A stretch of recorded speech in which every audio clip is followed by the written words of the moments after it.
winner from that might get to play against a Hull KR or a Widnes or a Salford, and that's another experience for them, isn't it? Yeah, definitely. Super League opposition.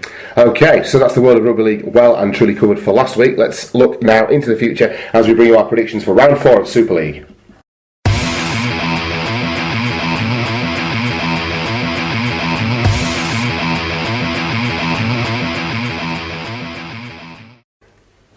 Right, so round 4 of Super League kicks off this weekend with actually 2 of the form sides in the division in terms of some of their performances, Mark, as Salford take on Warrington down at the AJ Bell.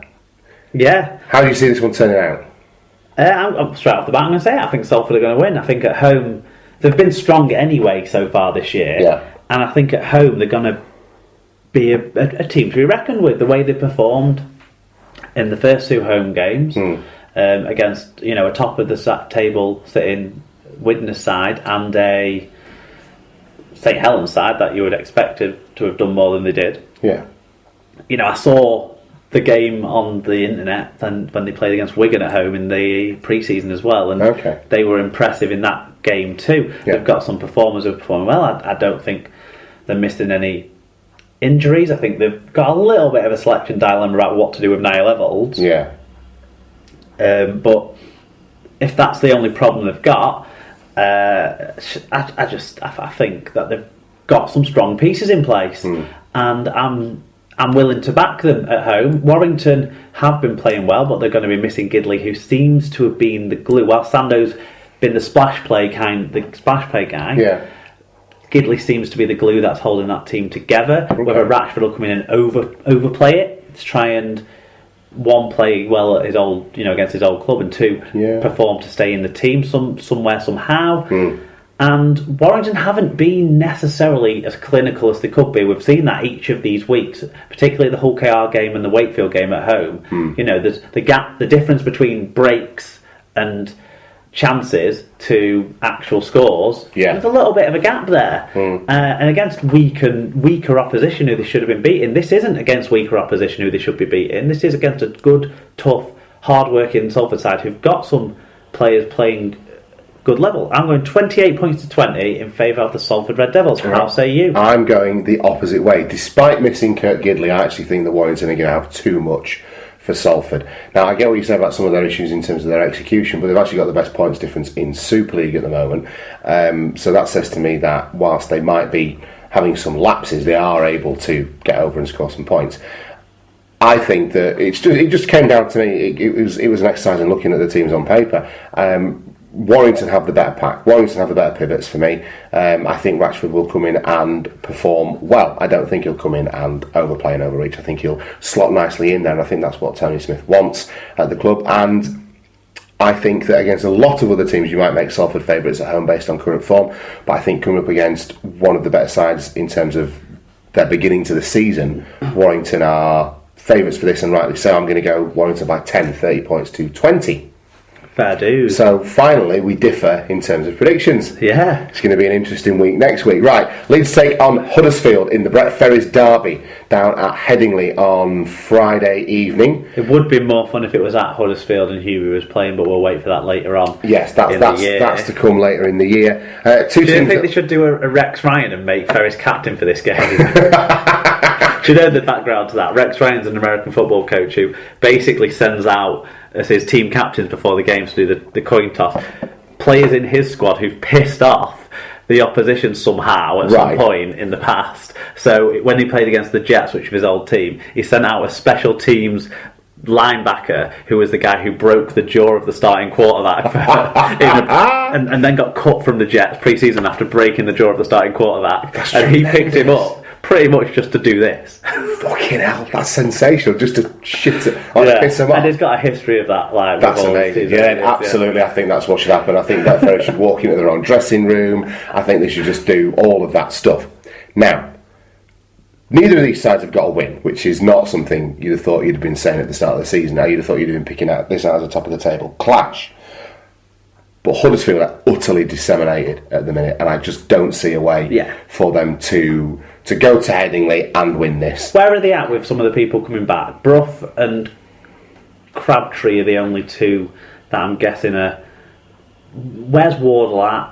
I don't think there's anyone imminently coming back like for next week. But even if there are, there's people who are similarly dropping out. You get put back, but you're still not going to have Wood, and you've lost Ellis, and you've got issues there, haven't you? I think so. But I just can't see Leeds losing this game. I think if Leeds lose this game against this Huddersfield team, then there will be some pretty serious questions to ask. And actually, their performance against Catalan, whilst they didn't win the game, leads me to believe that there's enough positive indicators to say that they'll win this one. I've gone Leeds 24 points to 12. Yeah, and another impressive performance from Jordan Lilly.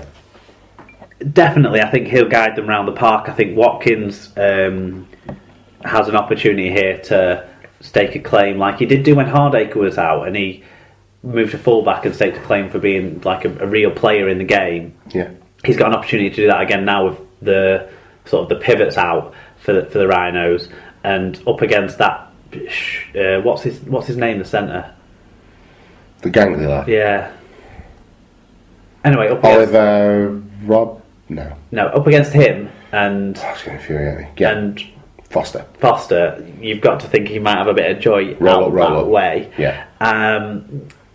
It all depends on just how much the Leeds pack want to play tough, and just how much they want to actually remember Mullali's on the bench earlier in the game. They seem to forget that, don't they? You know, he might have a good knock against his former club as well in Huddersfield. But I can't see past Leeds. 32 points to 10. I think they're going to win it quite comfortably. I just don't think they've got, unless Huddersfield score like a lot of breakaway tries where the bounce of the ball goes their way, I don't see them having it. And it's a shame because Leeds against Huddersfield has been the best game in Super League for probably 2 to 3 years in terms of watching it as a neutral on the television. There's so many exciting games, hasn't there? And I feel there's too many pieces out for that to be the way this week. Yeah, I agree. Okay, so another game I think we're going to go differently on is the Hull FC Wigan clash. Now, you don't often pick against your Wigan Warriors, so I'm going to assume that you've done that.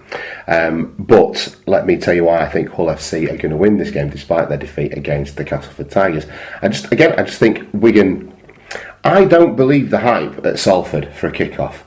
I think they're improved, they're more workmanlike, but I don't think they're the world beaters that we're all making them out to be when we're justifying their improved performances against teams. I just think they've come up against sides that haven't been either on their game or have been sort of had a bit of the soul ripped out of them with injuries, which is what I think happened when they played Wigan. They're now coming up against this. So that's why Salford isn't such a good barometer of why Wigan are doing well. I just like at home. I like this Hull FC pack. I think they've got a result in them against Wigan. I think their halves will have a better performance. I like them out wide. It just feels like Hull FC are a team kind of on the uptick generally, and Wigan are kind of they've won 3 games, but you yourself would admit they've not played particularly well in doing so. And have they really been challenged in those 3 games? Catalan in the rain, Salford I don't particularly rate. And who else did you play? Huddersfield, who were a broken side. Plucky but broken. So this, I think, is actually the biggest test that this Wigan Warriors side has had so far this season. And given the fact that it's a trip to Hull FC, and given the fact that there's this groundswell of support at Hull FC as well, and there's this oceans of positivity, I'm going for Hull FC win, 26 points to 18, Mark. Fair enough. See, I don't necessarily believe the hype yet with this Hull FC side. That's a very good point. Some of the things I've pointed at when we were recapping the game, actually, their defence isn't actually as flash hot as it probably needs to be a top 4 side, I feel. Yeah. Wigan's defence, on the other hand, is on a par with Warrington's as being the best 2 in the league, and the like a wafer thin piece of paper between the 2, if we're honest. Yeah. And the one thing Wigan's let themselves down on in the World Club Series game was goal line defence, really.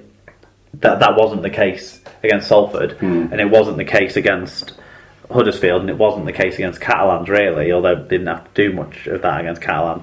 But I think Wigan's defence will be strong enough. Wigan's attack has been faltering, and Wigan on the road aren't great. The exception to Wigan on the road being great is in the other football stadium grounds that we play in, Huddersfield and Hull. So on our really bad run in the last couple of years, the away grounds that we've tended to fare a little bit better at are Huddersfield and Hull. I don't know if it feels a little bit more like home in that we're in a converted football stadium, similar size, similar pitch dimensions, all of that. Yeah.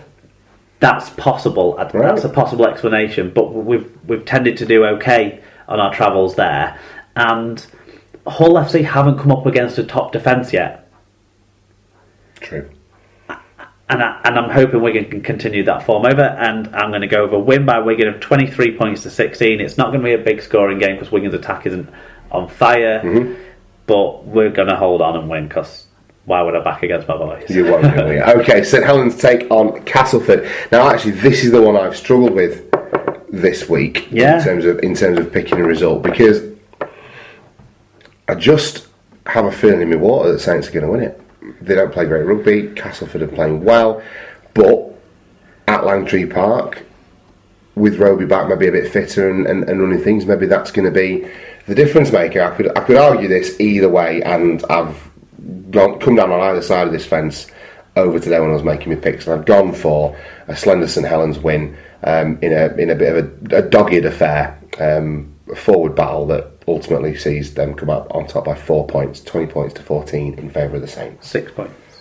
6 points. Did I say 4? 6 points. 20 points to 14. Okay. I see it going the other way, and mostly because at this stage so far, St Helens aren't a coherent unit, and I kind of feel winning against Hull KR glossed over a little bit of just how poor they were for most of that game, and how poor they've been in the 2 games previous to that as well.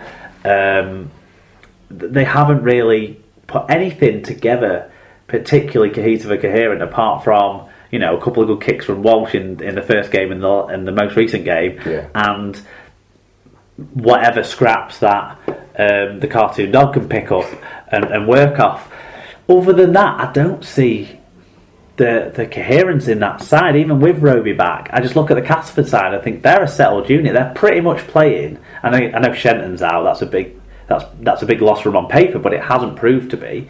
That they've been improving as the season went on. Obviously, they had that tough draw where they should have done probably a bit better against Hull KR. Wakefield was a nice way to build up the game, and then they really performed to a high level consistently against Hull FC. And I think it's going to be similar to that. They're going to give the odd long range chance away for St Helens, but they've got strike in the side. They've got a togetherness in the side, and they've got an understanding of how each other will play. They can back each other, and they can trust in each other. And Saints at the moment, I don't feel like they can do that. 32 points to 22 in favour of Castleford. I'm going. Big shout. Okay. Conversely, the easiest game to pick this weekend for me was Widnes taking on Hull KR. Widnes in fine form. Hull KR look like you just ruined at the moment with everything that's going on at the club. I've gone, it's dead simple.